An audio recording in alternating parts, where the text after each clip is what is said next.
Shalom, selamat pagi Bapak Ibu dan seluruh jemaat Gereja Yesus Kristus yang dikasihi Tuhan. Pagi ini saya akan membawakan senjata iman yang didapat dari Alkitab Zakaria 13 ayat 7. Mari kita bacakan ayatnya bersama. Hai pedang, bangkitlah terhadap gembalaku, terhadap orang yang paling karib kepadaku. Demikianlah firman Tuhan semesta alam. Bunuhlah gembala, sehingga domba-domba tercerai-berai. Aku akan mengenakan tanganku terhadap yang lemah. Nah, di sini kita harus tahu dulu ya, kita bicara tentang gembala. Gembala itu yang kita tahu adalah pemimpin gereja, tapi sebetulnya gembala juga bisa dimaksudkan untuk pemimpin dalam sebuah perusahaan atau organisasi, dan bisa juga disebutkan di dalam satu keluarga atau rumah tangga, yaitu pemimpin keluarga. Terus di ayat ini kenapa Tuhan terlihat marah sekali terhadap gembala? Ada apa gitu kan? Nah, pada kitab tersebut diceritakan tentang pengajaran penyembahan berhala dan nabi-nabi palsu. Dan itu ada pada ayat sebelumnya, yaitu di ayat 2. Mari kita baca ayatnya bersama. Maka pada waktu itu aku akan melenyapkan nama-nama berhala dari negeri itu, sehingga orang tidak menyebutnya lagi. Juga para nabi dan roh najis akan kusingkirkan dari negeri itu. Nah, makanya Tuhan begitu marahnya terhadap gembala atau kepada pemimpin. Bahkan Tuhan ingin membunuh gembala atau pemimpin itu sehingga dombanya tercerai-berai. Nah, kalau kita kaitkan di zaman sekarang, sebetulnya yang namanya penyembahan berhala itu dari zaman ke zaman itu pasti akan selalu ada, dan itu pasti akan berulang gitu.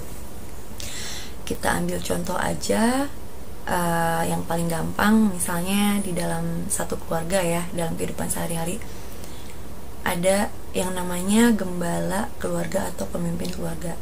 Nah, apakah gembala keluarga ini, pemimpin keluarga ini sudah mengajarkan jalan yang benar kepada keluarganya? Bagaimana caranya?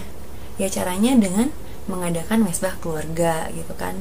Itu baru pemimpin keluarganya benar gitu, dan otomatis keluarganya pun, anak istrinya pasti mengikuti hal itu gitu. Tapi lain cerita dengan pemimpin keluarga yang malah meluangkan waktunya untuk main handphone, tidak ada mesbah keluarga sama sekali.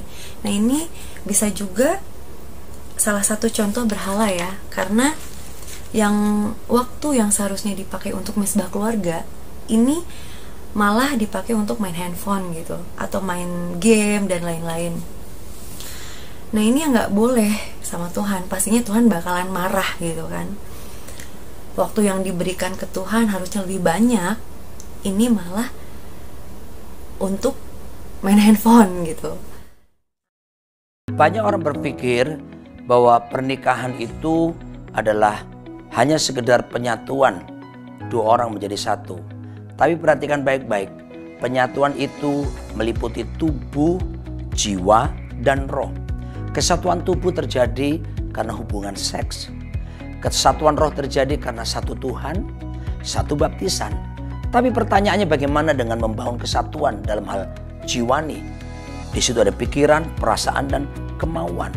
Seringkali konflik terjadi adalah di dalam kejiwaan yang berhubungan dengan pikiran, perasaan, kemauan. Bagaimana untuk bisa menyatu secara penuh? Jawabannya adalah sebaiknya setiap keluarga dengan penuh komitmen membangun mesbah keluarga setiap hari. Matius pasal yang ke-18 ayat 19-20, Tuhan Yesus berkata, 2-3 orang berkumpul dalam namanya, Tuhan berjanji, Tuhan pasti hadir di tengah-tengah. Dan dikatakan kalau mereka sepakat apapun yang diminta, maka Tuhan akan memberikannya. Saudara dikasih Tuhan, membangun mesbah juga memberikan kuasa perlindungan bagi setiap keluarga. Membangun mesbah juga sesungguhnya membuka tingkap-tingkap langit. Kesatuan suami istri dan anak-anak akan didapatkan ketika mereka bersama-sama berdoa, mereka bersama-sama menyembah Tuhan.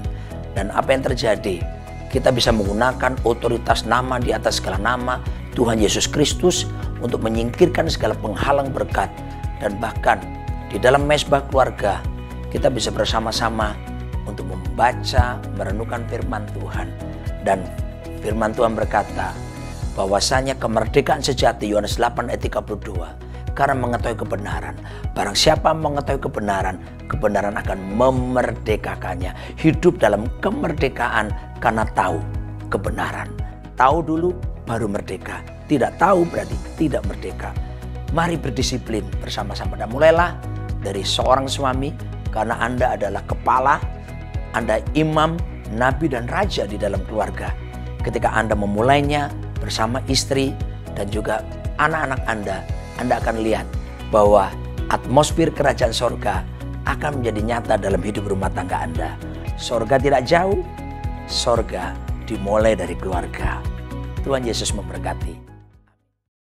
Kebanyakan orang Kristen itu berkeinginan hidup dalam kebenaran, berkarakter seperti Kristus gitu kan, terus ingin menjadi suami atau istri yang baik di dalam keluarganya, ingin menjadi pelayan Tuhan yang setia, dan mungkin bisa menjadi berkat buat orang yang banyak gitu, buat orang banyak gitu.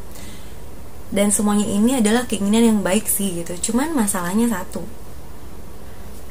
kita mau atau tidak melatih diri kita untuk hidup dalam kebenaran, tidak menduakan Tuhan, dan tidak bikin Tuhan marah. Terus sekarang apa yang kita kerjakan? Apa sebagai gembala atau pemimpin sudah mengajarkan yang baik? Apakah kita sebagai domba atau yang dipimpin sudah mengikuti atau mentaati, atau sudah tunduk kepada para gembala atau kepada para pemimpin kita?